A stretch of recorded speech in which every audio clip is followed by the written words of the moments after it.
Hiya. Welcome to today's edition of Caddy's Corner. It's a Saturday and a little chilly here in Brooklyn, but weather's holding steady and doing okay. Got all my layers, so I'm good. Today I want to talk about bullying. What do you think of when you hear that word? Bully.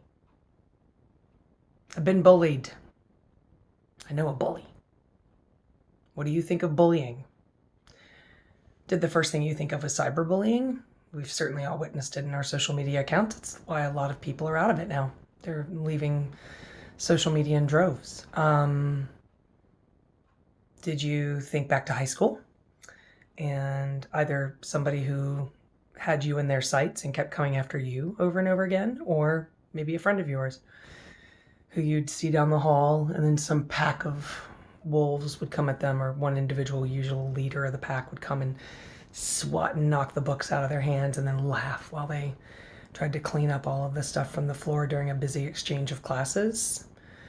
Do you think back to someone you knew in college who was part of a group of friends and just always seemed to make your life a living hell?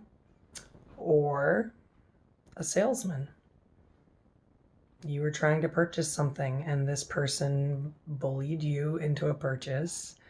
Maybe you didn't want or wasn't quite the right thing, or quite the right haircut. This one I've done myself. Might be a little uneven, but it's the shag I wanted and not the blunt cut I got from the last guy who bullied me in the chair and told me, a 49-year-old woman, I didn't know what to do with my hair. Sorry, honey. I've been doing my hair a long time. I know how to do it. Did some research today, found a Psychology Today article. The last name of the author is Ni, and it was the 5 ways that adults bully each other, and cyberbullying is certainly one of them. And the other ways are a lot more subtle, and down to, I think they called one of them a covert bully. But physical intimidation is one of the things where when someone wants to keep you off guard, and sort of use it as a power play, they'll get very close. Hi. What are you doing? What's happening? They'll block your path. They'll throw things near you or at you or whatever. The other thing that sort of really stuck to me was insults under the guise of jokes. Very passive-aggressive behavior, right? Excuse me. There's a lot of stories I could share about times I've been bullied. And as a bartender, I will tell you it has taken me a while to figure out as fast as possible if there's someone trying to bully me. It's usually men, sometimes women.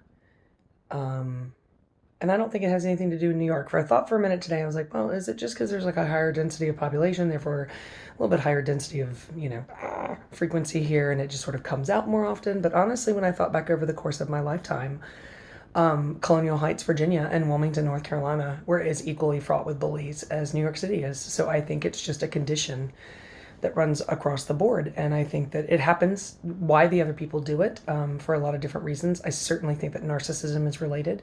I do think that deficiencies in psychological recovery and trauma, certainly you have seen it, and I certainly saw it in children, and it's easy to understand when a 10 or 12-year-old child is acting out with violence at school or on the playground in a manner that's out of tune with the rest of the society or children or peer groups.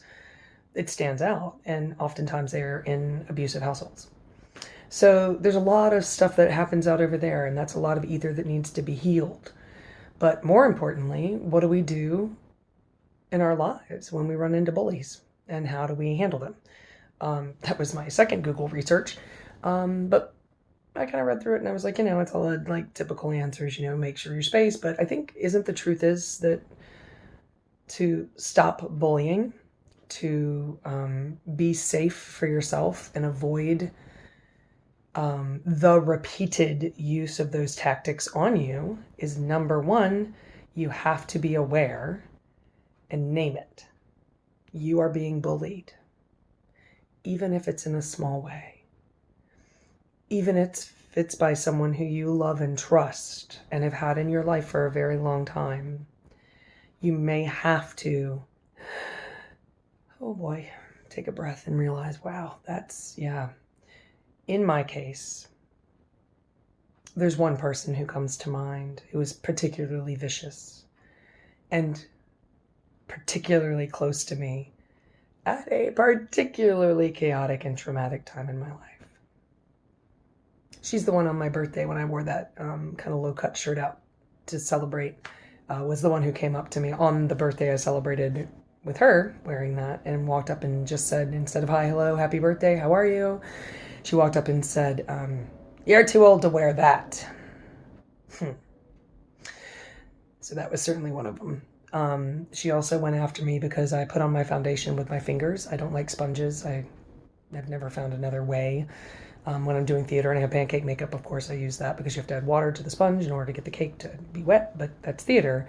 And this is just life. I put it on my finger and I like to be able to kind of like really like, interestingly, I use my pastels that I've been playing with the same way. And she was like, what are you, still in high school? Did you never grow up? It's disgusting and it's never even and bleh. And she actually took a hair clip, you know, one of those like you just twist your hair up and then put the clip on. She actually ripped one out of my head and threw it out the window of a car once, telling me that was the scrunchie of the 21st century and no woman should wear them out in public again. Why'd I put up with it at the time? Because she did stuff like that, not just to me. I was too busy trying to survive a lot of other things going on to worry about her. And quite honestly, that venomous nature that she had actually helped me out in a couple of situations where I was not able to stand up for myself, and she stepped in hands on hips and did that kind of level of advanced version nuclear attacks on other people for me. And I thought, oh, well, isn't it good to have that kind of a pit bull on my team? Except she wasn't a pit bull that was on my team. She was a pit bull waiting to attack. And I got away from her, and I thought, oh, okay, I'm not going to do that again. Maybe ever take something out of my hair or like bust on my clothes or my makeup style or whatever. I just go, noted. And they get a little star on their head in my brain, and I don't let them in. I put up a boundary, right? But the more I'm healing, the more I'm growing, the more I'm being aware, the more that I see smaller versions of it that can make death by 1,000 cuts, right? It's like little baby pokes and prods and little events and little, nothing that dramatic, nothing flying out the window, and I wasn't on my birthday, it wasn't, but it's still mean and repeated.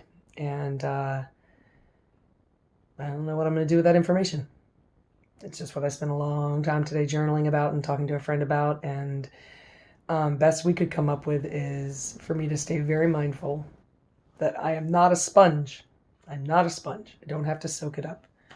I'm a Teflon duck, and I can let it pass by. So I'm going to keep working to get healthier and stronger and be more able to push back. I mean, I think all of the advice I read online about how to make it stop is make it stop. So number one, identify it. When is bullying happening? That is bullying. Pull back, think about it. Don't react and don't dive in, and don't let them make you feel, and don't let them belittle you, and don't let them gaslight you. If you think it's bullying, guess what? It is. It's kind of that simple. It doesn't matter what your mom thinks or your best friend thinks or your spouse thinks or your boss thinks. It doesn't matter what they think the word for what is happening is. If you think you're being bullied, you're being bullied. It can be a one-time event. It can be repeated. The covert ones are real sneaky because they got your back 1,000 ways over. We're all human. We all make flaws. We all say things as jokes that we don't mean. We all have a bad day and can snap.